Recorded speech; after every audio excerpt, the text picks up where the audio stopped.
Hi, my name is Jan-Peter Alten. I'm working for BMW. As you can see, obviously, I'm working on a project called BMW Software Factory, and I want to give you a brief overview of the usage of Pulumi at our project. So first of all, why is a software factory and what it's all about? So our cars are always getting more complex, and we envision a future of the car to be always connected, fully upgradable over the air, like you're used to from your mobile device, most likely. We expect it to be integrated into third-party content, and we still want to offer a brand-specific UI, so just to distinguish from the competition. And we expect to use a future car to perfectly assist you. So in the past, we started with engine controllers. It was the first introduction of software to the car. And over the time, as you can see, it increased where software was running. We got ECU, so engine control units all over the car. And so we expect this growth to continue and maybe even speed up in the future. So we decided we need to be fit for this and get the best out of our developers and provide them with a good developer experience. So to achieve this, we introduced some years ago a platform called CodeCraft. So this, what you see now is just the stack it provides. In the center of it all, most likely, is our GitHub Enterprise application where we can store our source code, perform our pull requests, and merge things. We have a second source code management system named Garrett, so most likely you will know it. Most of the things we do are running on GitHub Enterprise, but for the Android-based developments we have, so Garrett is just a natural choice. So that's why we have two source code management systems in parallel. And all the source code is validated, tested, and continuously approved by our Zool CI, which basically has the big strengths of the gating mechanism, which just prevents too much broken code. Then we have several other services which are building up the stack. So we have Artifactory stores build results, SonarQube for code quality and security. We have a distributed build cache to speed up the builds. We provide logs and analysis via an Elastic stack. We offer a service desk to our customers, have a user portal, and provide management planning and tracking facilities via Jira and knowledge management via Confluence. So these darker ones are just the services offered to our users. And then we are internally using several GitHub apps, Prometheus for monitoring the whole stack, the Elk stack for doing log aggregation analysis. We have Keycloak as an identity broker to manage accounts and groups, and our Pulumi backend.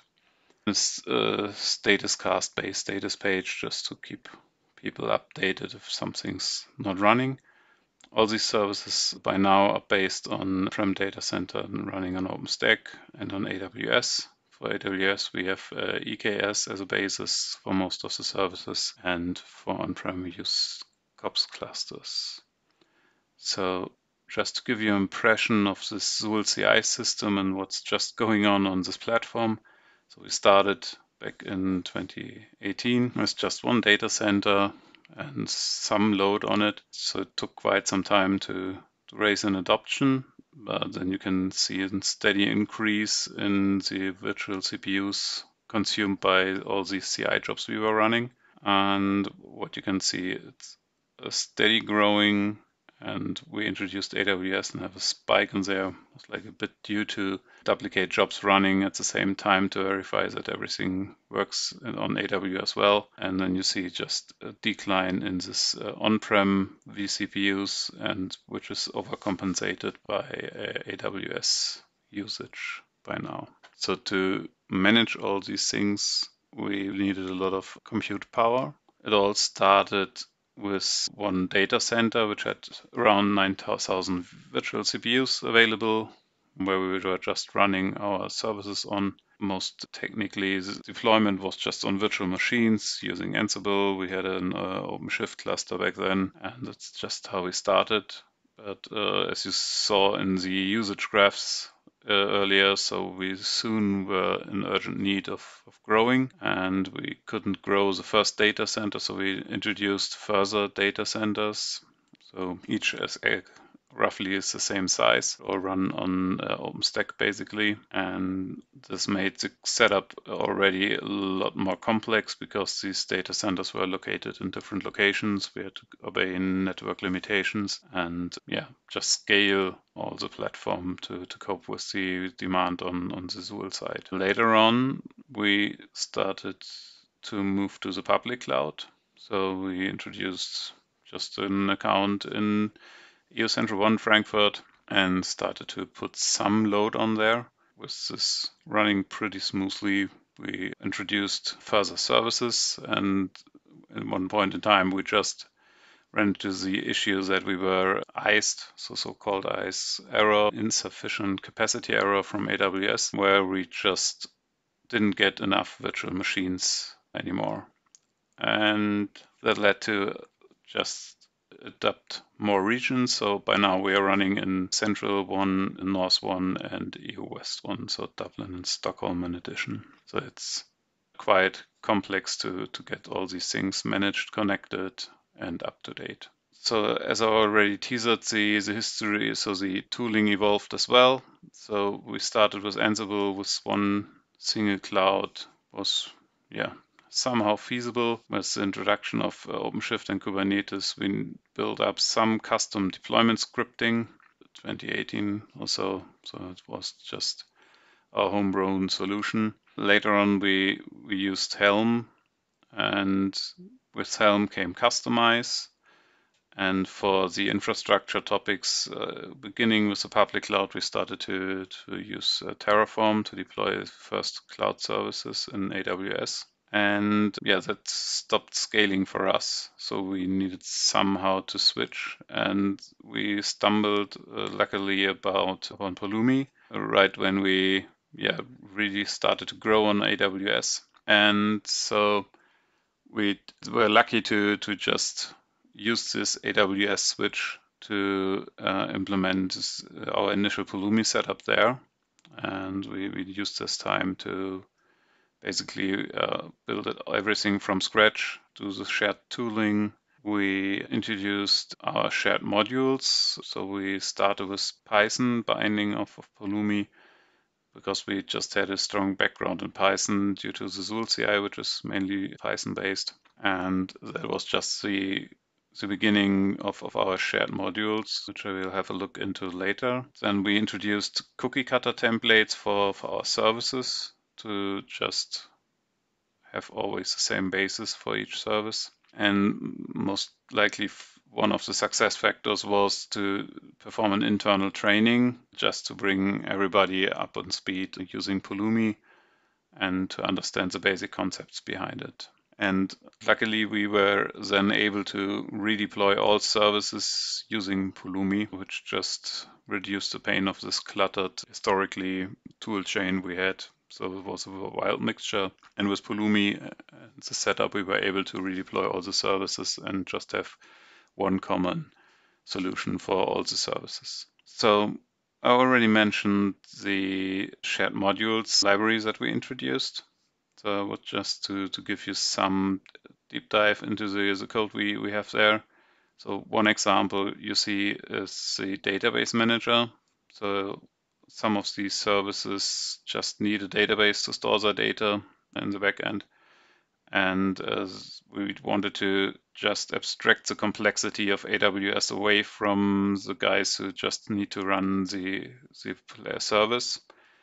And so we introduced this shared module class, which everybody can just consume and doesn't have to take care about all the details of the RDS database and how to configure it in detail and take care of security group things. So just comes with sensible defaults. One of the big strengths of having a full fledged programming language like Python, so we could use Pydantic. So we use Pydantic all over the place with our Pulumi deployments, mainly to validate our configuration, which just gives us some strengths and reasonable failure messages and sensible defaults. And what comes as well with this Pydantic approach is we are capable of creating a schema definition, which we can load into our IDEs. So it's supported by Visual Studio Code and JetBrains at least.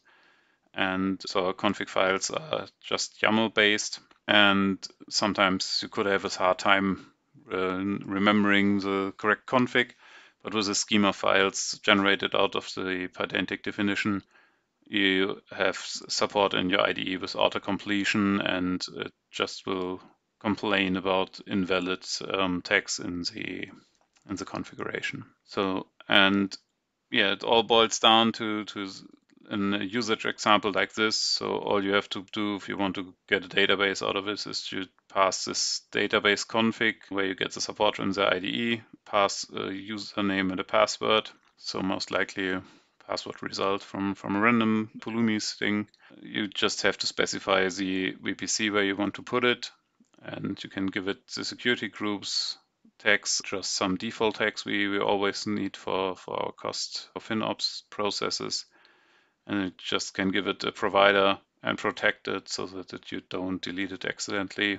But then basically that's it, what you need to do to get an RDS database in our projects. So another example I wanted to show you is the transformation feature we use. We have Keycloak as an identity provider and wanted to have services that are not really supporting OIDC integration, and we put an OAuth2 proxy just in front of these services.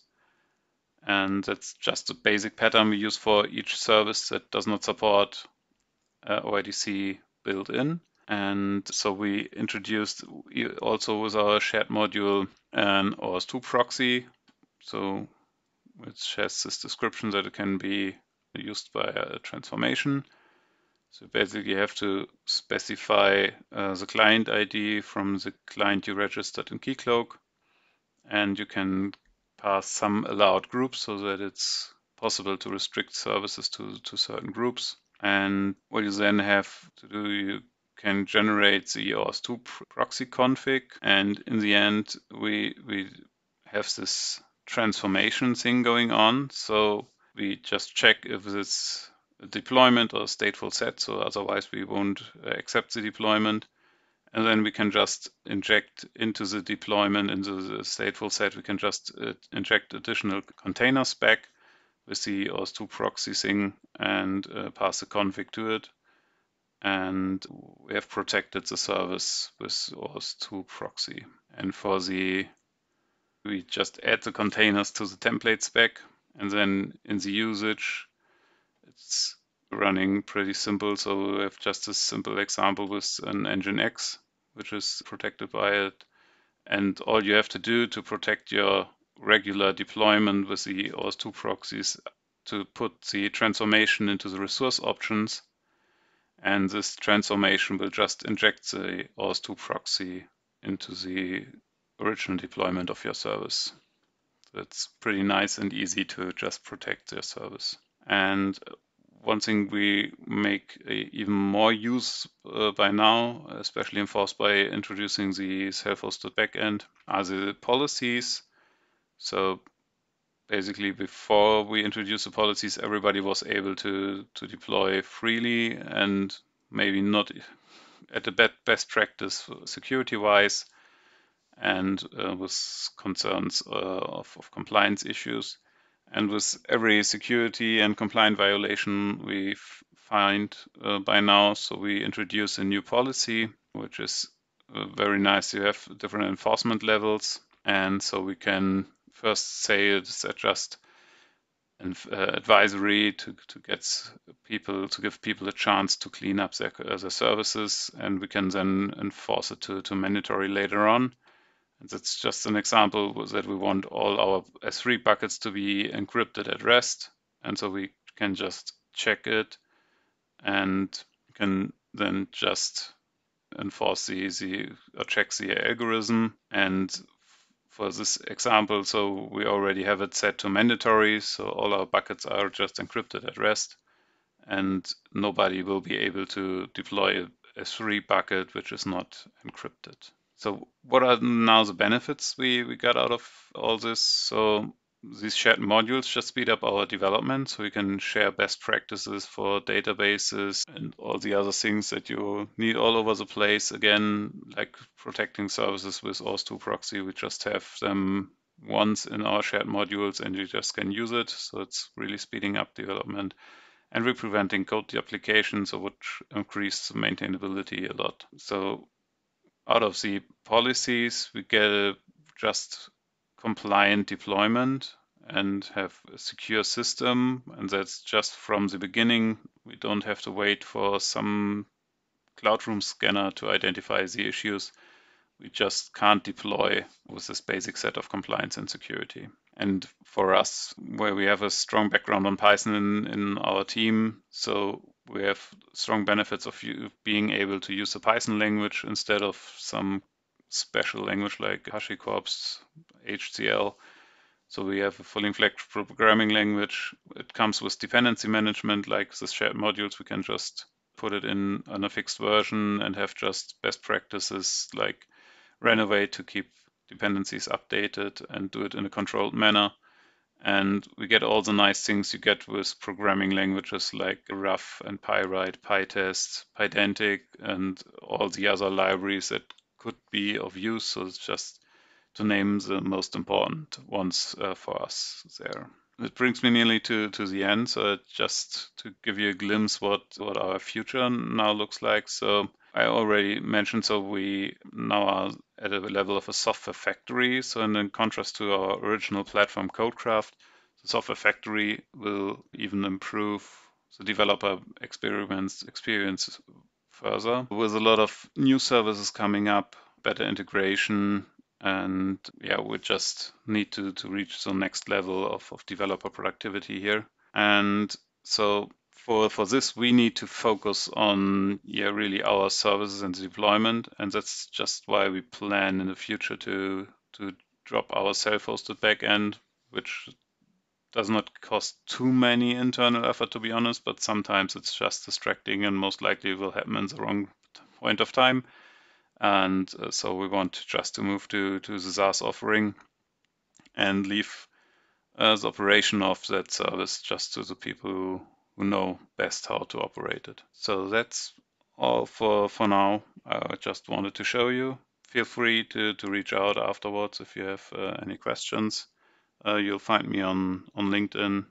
Feel free to get in touch if you have any questions or want to discuss any topics. Enjoy the rest of the Pulumi app, and yeah, have a nice day. Bye.